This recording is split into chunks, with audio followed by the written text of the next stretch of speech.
Now, 1 peso, 1974. Ito yung titingnan natin, yung update sa ngayon, 2024 na ngayon. So, titingnan natin kung may value update itong 1 peso na 1974. So, diretso na tayo mga kabarya para sa mga sources natin. Titingnan natin kung may update na. Dito tayo muna sa Carousel PH. So, dito may 1 peso, may seller tayo dito sa barya niya na 1 peso. So 1974, 3 months ago, may seller tayo si Hazirani. 400 pesos yung selling value. May isa lang na nag-like. So ito yung selling value niya sa kaniyang barya. While dito kay indatnomista.com,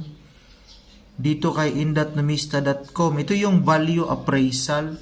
Kanina, yung Carousel PH, may individual na nagbibinta.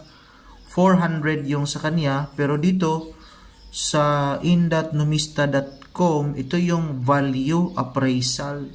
So, kung may value appraisal siya dito. So 1974, 38% yung kaniyang frequency.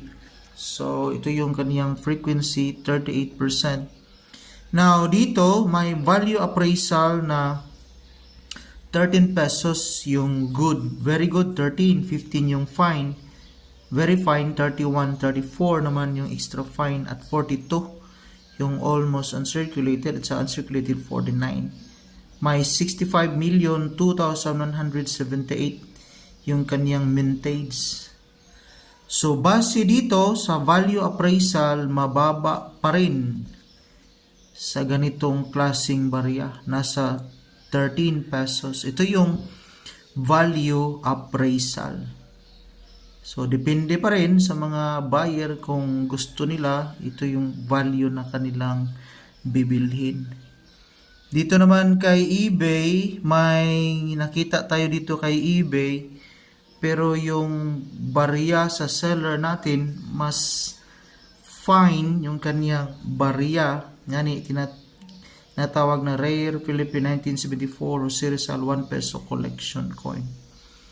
So, ito yun.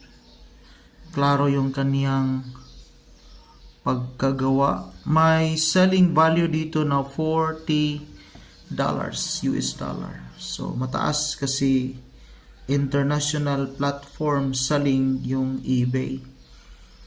Pero pag common yung barya, again, ito yung value appraisal ni indatnomista.com. Mababa lang yung value appraisal. So depende pa rin yun mga kabarya sa buyer, kasi nagdepende kasi tayo sa buyer, law of supply and demand. Pag maraming supply, mababa lang yung bintahan. Itong baryang ito 1974, common ito, kaya murang-mura ang baryang ito.